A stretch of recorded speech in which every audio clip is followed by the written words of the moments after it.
João capítulo de número 5.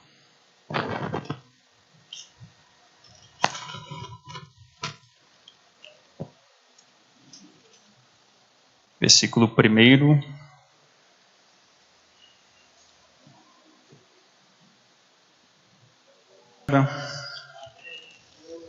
Vamos ler a palavra que diz dessa forma: passadas estas coisas, havia uma festa dos judeus, e Jesus subiu para Jerusalém.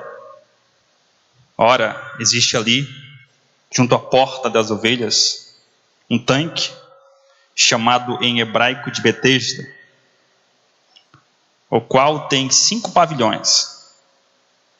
Nestes jazia uma multidão de enfermos, cegos, coxos, paralíticos, esperando que se movesse a água. Porquanto um anjo descia em certo tempo e agitando-a, o primeiro que entrava no tanque, uma vez agitada a água, sarava de qualquer doença que tivesse. Estava ali um homem enfermo, havia 38 anos.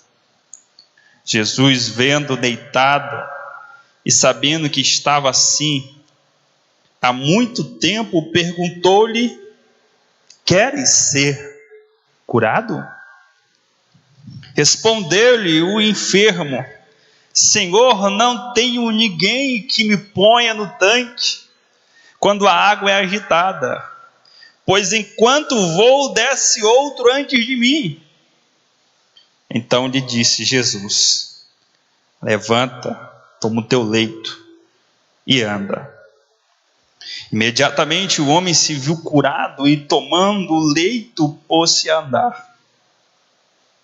E aquele dia era sábado. Só até aí?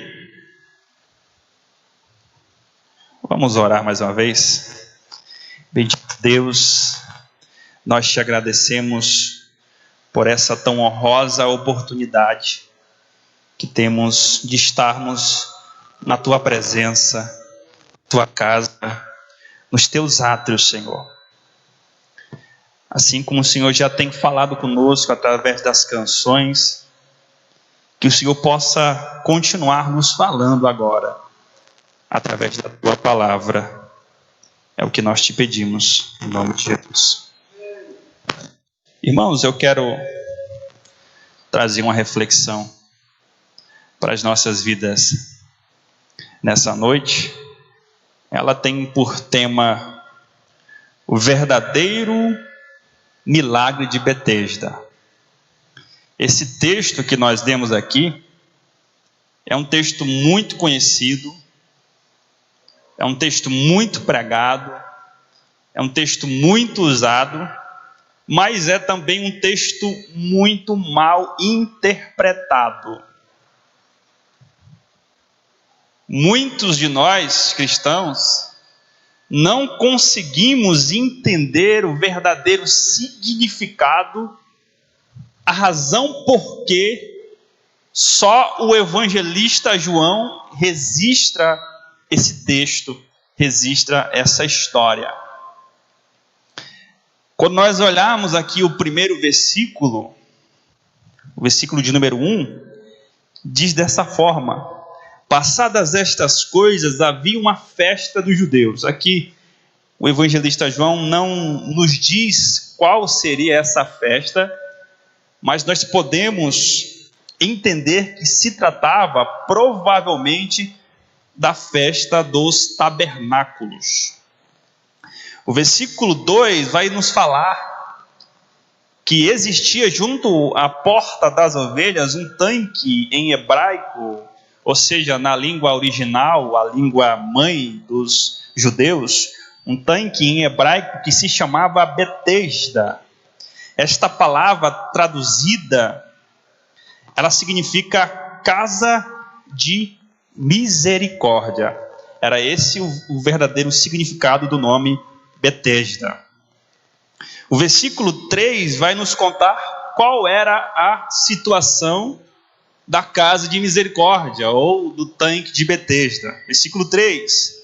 Lá no tanque jazia uma multidão de enfermos, cegos, coxos, paralíticos, ou seja, toda sorte de pessoas enfermas com diversos tipos de doenças estavam ali junto ao tanque de Betesda. Já o versículo de número 4 fala da seguinte forma: esperando que se movesse a água, porque um anjo descia de certo tempo e agitava, e o primeiro que entrasse na água, uma vez agitada, sarava de qualquer doença. Se você notar, você vai ver que na sua Bíblia, o versículo 4, ele se encontra entre colchetes. Por que que esse versículo, e só esse versículo aqui desse texto, se encontra entre colchetes? Porque nos manuscritos mais antigos, os gregos, esse texto não se encontra. Então não se sabe ao certo se essa parte da Bíblia fora ou não escrita no original. É por isso que a SBB, a Sociedade Bíblica do Brasil, colocou essa parte do texto entre colchetes. O que então acontecia no tanque de Betesda? Vamos entender. Como o nome Betesda significa casa de misericórdia, nós notamos que era um tanto quanto contraditório esse termo, esse nome, esse significado para aquele lugar. Porque Betesda não era um lugar de misericórdia. Betesda não era um lugar em que os enfermos alcançavam misericórdias. Porque existiam aquelas centenas de pessoas que estavam com aquelas doenças, e os estudiosos dizem que as pessoas que mais tinham dinheiro, ou os mais ricos que ali estavam, eles contratavam empregados para que quando alguém gritasse, olha, a água se moveu, então essa pessoa que era mais rica pegava, o seu empregado a pegava e levava até a água, e assim ele poderia ser curado primeiro que os outros. Então, Betesda não era um lugar de misericórdia, era um lugar de divisão, era um lugar onde as pessoas procuravam ser curadas primeiro. Essa é a primeira razão ou situação em que se encontrava o tanque de Betesda. Em segundo lugar, nós vamos entender aqui a respeito da crença que um anjo descia e que tocava as águas. Como já falamos, essa parte do texto se encontra entre colchetes e fala justamente sobre esse anjo que tocava as águas. Agora, se nós formos pegar a Bíblia Sagrada e lermos de Gênesis a Apocalipse, não vamos encontrar nenhuma referência sequer de um anjo que tem poder de curar alguém. Nós não vamos encontrar nenhuma referência sequer de um anjo que tenha poderes miraculosos. Isso não existe na Bíblia.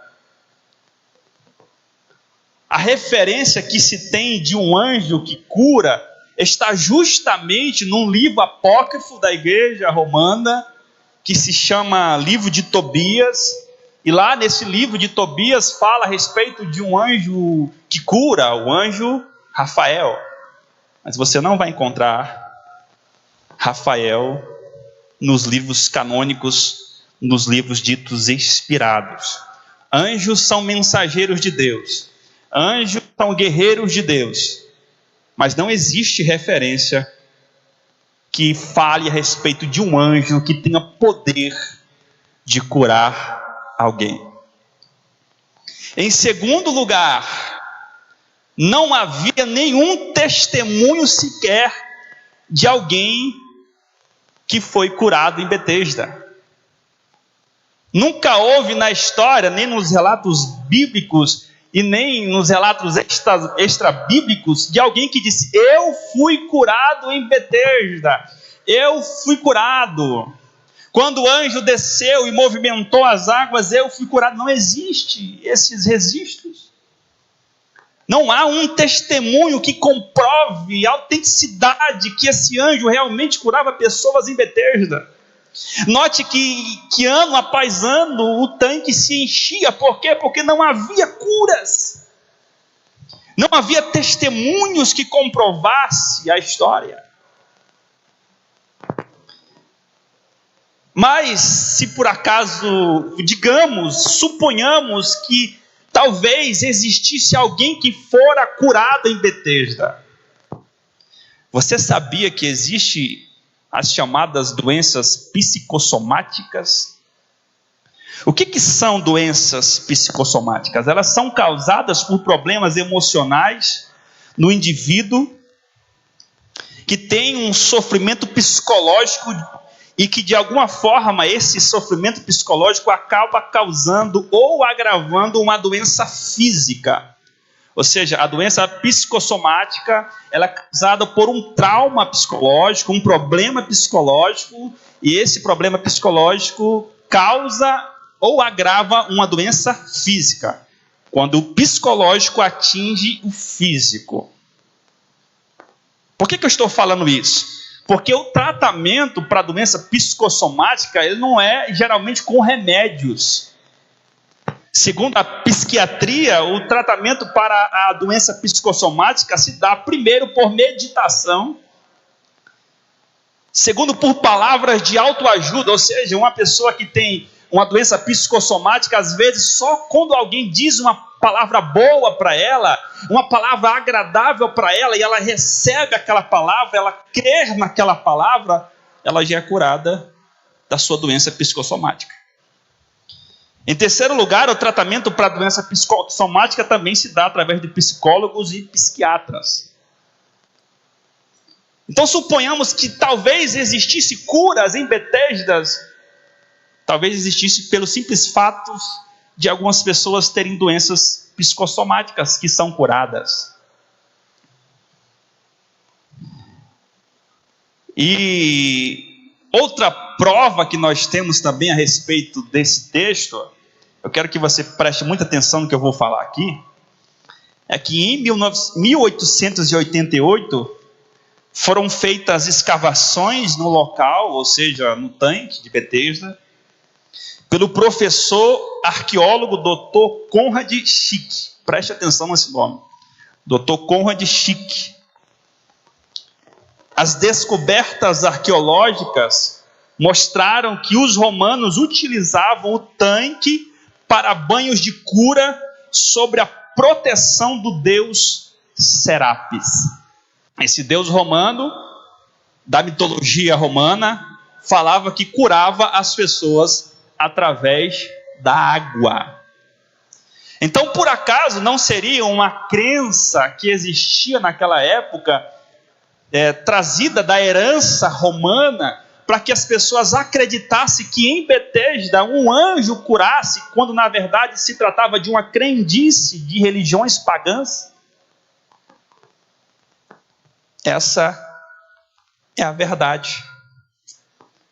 Mas pastor, se então o texto está embasado em uma crendice, se então havia ali uma suposição de um suposto anjo, por que o Senhor deixou que esse texto estivesse aqui em João 5?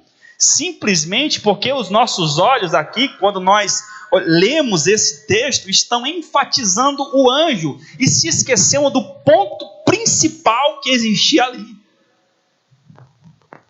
Quando nós observamos aqui, houve uma festa que provavelmente era a festa dos tabernáculos. A Bíblia também fala que Jesus subiu para Jerusalém, porque o judeu, um bom judeu, tinha por obrigação participar de pelo menos as três maiores festas que aconteciam lá em Jerusalém. E Jesus era judeu e cumpria a lei judaica. Jesus sobe então para Jerusalém. Só que Jesus não vai para a festa dos judeus. Jesus vai justamente para o tanque de Betesda. Jesus vai aonde existiam aquelas centenas de pessoas que estavam ali. Observe que o versículo de número 5, leia comigo. Estava ali um homem enfermo, que havia 38 anos, ou seja, ele estava ali há 38 anos buscando uma cura através da água, buscando um momento em que ele conseguisse ser o primeiro a pular na água e ser curado, mas isso nunca aconteceu. Foram 38 anos de frustração, 38 anos esperando que essa cura chegasse, nunca chegou. Jesus sabia que aquele homem estava ali, Jesus vai ao encontro dele. Versículo de número 6, Jesus vendo deitado e sabendo que estava ali há muito tempo, ou seja, há 38 anos, perguntou para o homem: você quer ser curado? Preste atenção na pergunta de Jesus. Jesus sabia o estado daquele homem, que estava ali há 38 anos, era um paralítico. Mas não significa que ele tinha essa doença por 38 anos, ou talvez tivesse até muito mais anos essa doença. Jesus pergunta diretamente, uma pergunta óbvia, uma pergunta rápida: você quer ser curado? Mas o que mais surpreende, e é aqui que nós devemos enfatizar o texto, é a resposta que o homem dá para Jesus. Olha o que ele responde. Respondeu-lhe então o enfermo: Senhor, não tenho ninguém que me ponha na água quando a água é agitada, pois enquanto eu vou descer, desce outro antes de mim. Jesus fez uma pergunta simples para ele, e ele responde: mas Senhor, não tem ninguém que me coloque na água. Você está entendendo? Ou seja, a fé daquele homem estava depositada na água. A crença dele estava na água. Para ele, só a água poderia curá-lo. Para ele, só ao entrar na água, ele seria curado da sua paralisia.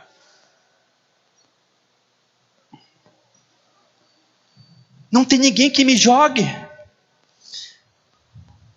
Quando nós olhamos para essa passagem, então nós vamos compreender o verdadeiro sentido daquilo que Jesus está nos mostrando. E qual é esse sentido? O sentido da religiosidade. Essa passagem retrata bem o nosso tempo presente, o tempo da igreja contemporânea. Muitas pessoas estão em busca de milagres, mas elas estão em busca de milagres naquilo que se é concreto, naquilo que se pode pegar, que é palpável. Ou seja, as pessoas creem se alguém lhe der uma prova de fé. É por isso que quando nós olhamos hoje em dia, nós vamos ver tantas crendices. Nós vamos ver as pessoas acreditando que receberão o seu milagre se elas acreditarem, se elas tomarem posse de objetos ungidos. É por isso que nós vamos ver hoje toalha ungida, manto consagrado, óleo de Israel, terra santa de Israel. É por isso que nós vamos ver rosa ungida, água ungida, água consagrada, porque as pessoas estão crendo em objetos ungidos. Para as pessoas existe um mediador entre nós e Deus, que são os objetos. Deus só vai curar se tiver os objetos. Deus só vai realizar se tiver os objetos. E a cada dia mais e mais pessoas acreditam nisso.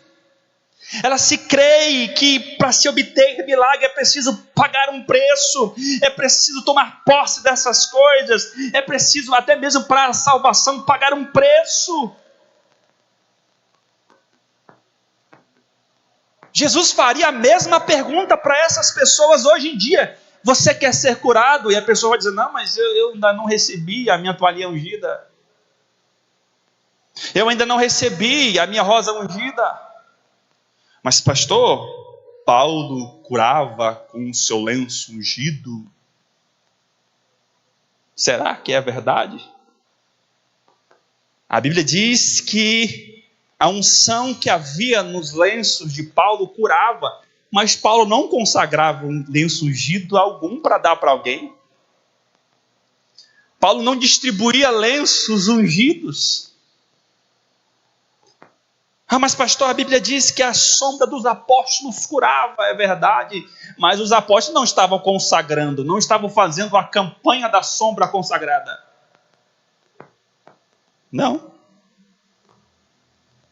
Não existia isso. Aí as pessoas pegam um texto fora do contexto e aplicam isso para as pessoas. É por isso que existem tantas pessoas frustradas no nosso tempo, pessoas que se encontram no mesmo estado que esse homem, 38 anos esperando uma cura, porque a sua fé estava ligada na água, porque a sua fé estava ligada nessas coisas. Essa é a realidade da nossa igreja, a igreja contemporânea, a igreja que nós estamos vivendo. Betesda está representando a realidade das pessoas hoje. Betesda não está dizendo assim, olha, existem pessoas religiosas que não são curadas porque não estão olhando para cima, estão olhando para baixo. O salmista diz: olho os meus olhos para os montes e me pergunto, de onde me virá o socorro? Você já parou para pensar nisso? Quando ele diz, estou olhando para os montes, está dizendo assim, estou olhando horizontal, procurando meu socorro nas pessoas, meu socorro no mundo, meu socorro na política, meu socorro nos objetos ungidos. Da onde me vai vir o socorro? Aí o versículo 2 diz assim, o meu socorro vem do Senhor, que fez os céus e a terra. Parece que depois de um instante o salmista parou de olhar para baixo e começou a olhar para cima. O salmista começou a entender que não existe mediadores, não existe nada que nos medie a não ser Cristo. Hoje nós temos livre acesso a Deus, livre acesso ao trono do Senhor, e não precisamos desses mediadores inventados pelos homens. Se nós orarmos, se nós buscarmos, nós vamos obter o milagre. Versículo de número 8 e 9. Jesus pergunta, você quer ser curado? Mas Senhor, não tem ninguém que me jogue na água, porque desce outro antes de mim. Versículo 8, Jesus então diz para ele, levanta, toma o teu leito e anda. Versículo 9, imediatamente o homem se viu curado e tomando o leito pôs-se a andar. Olha que maravilha, irmãos. Aqui pela primeira vez houve um milagre em Betesda. Aqui a Bíblia está registrando pela primeira vez houve um milagre verdadeiro em Betesda, um milagre que é das mãos do próprio Senhor. A aflição daquele homem acabou porque Jesus foi. E Jesus estava mostrando não só para ele, mas para todas as pessoas que estavam ali, dizendo assim, eu sou a fonte. É eu quem posso fazer. É eu quem posso realizar. Você não precisa dessas coisas. Desfoque os seus olhos das coisas. Desfoque os seus olhos dos bens. E mantenha o seu olhar em Cristo Jesus. É isso que Ele está nos ensinando aqui nesse texto. É Ele que é capaz de fazer. Não existe mediações, é Ele quem faz. Houve uma cura verdadeira em Betesda agora, irmãos. Houve um milagre verdadeiro em Betesda agora, comprovado como testemunho. O que nós aprendemos então com essa passagem? Primeiro, nós aprendemos aqui algo extraordinário. Não existe um protocolo, não existe um padrão para se obter cura. Tem muitas igrejas aí fora que elas colocam um padrão para se obter milagre. Quais são esses padrões? Primeiro, tem que ter fé. Se você não tiver fé, você não vai ser curado. Segundo, eles dizem que é preciso pagar um preço. É preciso até mesmo ofertar uma barganha-se com Deus, se oferta para se obter cura. Existe um padrão, um protocolo que a maioria das igrejas lá fora, elas colocam para que alguém alcance um milagre. Você tem que ir até em direção a Deus, você tem que buscar a Deus, você tem que ter fé. Se você não tiver fé, você não vai ser curado. Esse texto está quebrando esse protocolo. Esse texto está quebrando aqui esse padrão que muitas igrejas colocaram, porque primeiro, não foi o homem que foi até Jesus. O homem continuava paralisado, Jesus foi até ele e curou ele. Significa que ele faz conforme o seu querer e a sua vontade. Às vezes nós vamos até ele e ele nos cura. Às vezes ele vem até nós e nos cura segundo a sua vontade, segundo aquilo que ele faz, sem questionamentos. Segundo nós aprendemos que aquele homem não tinha fé. A sua fé estava nos objetos ungidos, a sua fé estava na água. Não foi preciso que ele cresce para se obter milagre. Não foi preciso que ele cresce para que ele recebesse a sua cura. Não foi preciso, porque Jesus curou, porque Jesus queria curar e pronto. Mas pastor, eu não tenho fé. Será que eu vou receber um milagre de uma enfermidade, de algo que eu preciso? É claro que a Bíblia fala a respeito de fé. É claro que a Bíblia menciona que nós devemos ter fé. Mas isso não é um padrão, irmãos. Às vezes nós passamos por momentos difíceis, vendavais difíceis. Esses vendavais às vezes sufocam a nossa fé, nos deixa estagnado, parado. E é naquele momento que Jesus faz conforme o seu querer, a sua bondade, a sua misericórdia, para mostrar que Ele é Deus, independente de nós crermos ou não. Independente de nós pagarmos um preço ou não, Ele é Deus. Esse texto está nos mostrando claramente que o Senhor é o autor do milagre. Esse texto nos mostra a deidade de Jesus. Ele tem poder para fazer. Ele tem poder para efetuar. Esse texto nos mostra claramente que nós não precisamos vivermos apegados com o que é visível. Às vezes a gente quer ver, não é isso? Foi assim que acontecia com o povo de Israel. Se você ler no Antigo Testamento, você vai ver que sempre o povo, eles colocavam imagens de deuses. Por quê? Porque as outras nações tinham deuses que eram palpáveis, visíveis, concretos. Mas o Deus dos hebreus, o Deus dos judeus, ele era invisível. Então os judeus, eles queriam ter algo para pegar e dizer: aqui está o nosso Deus. E nós também carregamos essa herança. Às vezes nós queremos provar, nós queremos ver para crer. E Jesus disse: olha, bem-aventurados são aqueles que não viram e creram.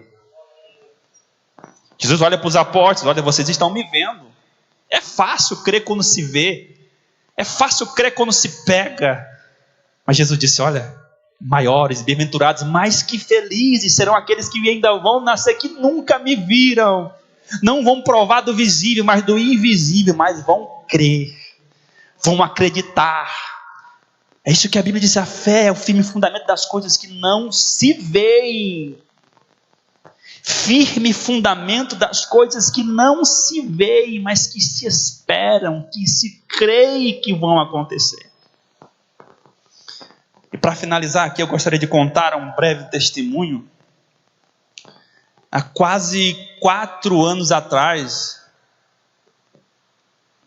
eu estava no estado do Amapá. Creio que era no dia 3 de dezembro. Meu irmão me liga, lá do estado do Acre, onde minha mãe residia. E meu irmão me diz assim, umas 9 horas da manhã: mano, a nossa mãe acabou de ser atacada pelo marido dela. Eu falei: mas como que isso aconteceu? Ele falou: não sei o que aconteceu direito, mais tarde eu te ligo e eu vou te contar a história. Eu fiquei preocupado, mas da maneira que ele me falou, parecia ser algo que não era tão grave. algo remediável. Quando foi pela tarde, ele me liga e diz: mano, não foi só uma furada. O marido dela deu 7 facadas nela. 7. A maioria no pescoço, no peito, no ombro, nas costas. 7 facadas.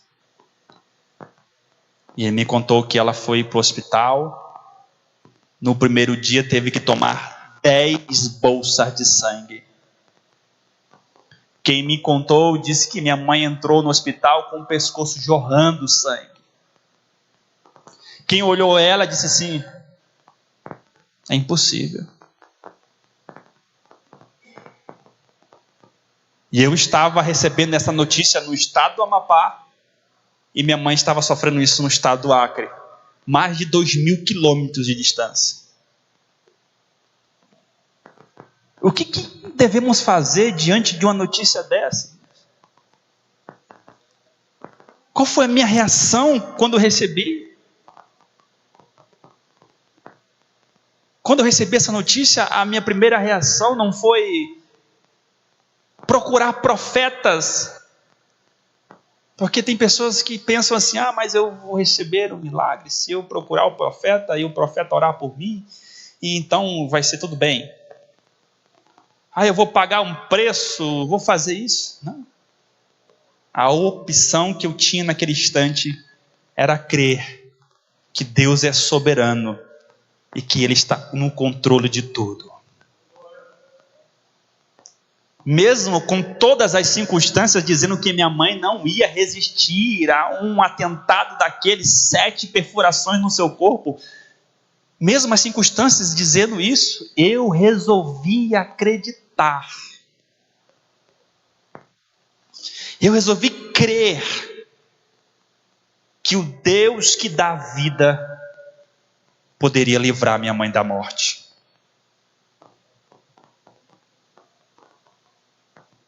E eu estava ali com alguns compromissos ministeriais. Eu continuei nos meus compromissos ministeriais, mesmo abalado, mas crendo. Até que eu consegui comprar as passagens para o estado do Acre. E sabe o que aconteceu, irmãos? Minha mãe passou 7 dias na UTI. No 8º dia, minha mãe saiu da UTI e foi para a enfermaria. No 10º dia, eu peguei o avião do estado do Amapá e fui para o estado do Acre. Quando eu cheguei no estado do Acre, minha mãe já estava em casa, repousando. 7 perfurações, 10 bolsas de sangue, 10 dias apenas no hospital. Em apenas 10 dias, Deus fez um milagre extraordinário. Ou seja, não precisa de nada dessas coisas. Basta apenas você crer. Você focalizar a sua fé em Cristo. Isso é suficiente, irmãos. Mas, pastor, e se tivesse acontecido o contrário? Porque às vezes nós cremos, não é verdade? Se tivesse acontecido ao contrário, eu apenas daria glória a Deus. Porque eu sei que tudo é conforme a vontade e o querer dele. Precisamos receber o sim de Deus, mas também precisamos amar os nãos que Deus nos dá. Porque o não que Ele nos dá é para o nosso próprio bem. Amém? Curve a sua cabeça. Vamos orar. Pai bendito, nós ouvimos a Tua palavra nessa noite. Palavra essa que mostra, Senhor, aonde tem que estar a nossa fé, aonde ela tem que estar alicerçada. É no Teu Filho, Cristo Jesus, que colocamos a nossa fé, que alicerçamos a nossa fé. Cremos, Senhor, que Tu és Deus, que tu és soberano, que nada foge do teu controle. Queremos aprender a cada dia a aceitar a tua vontade sobre nós e continuar te adorando em meio a tantas circunstâncias que acontecem neste mundo. Assim nós te agradecemos por este alimento, que possa nos nutrir, nos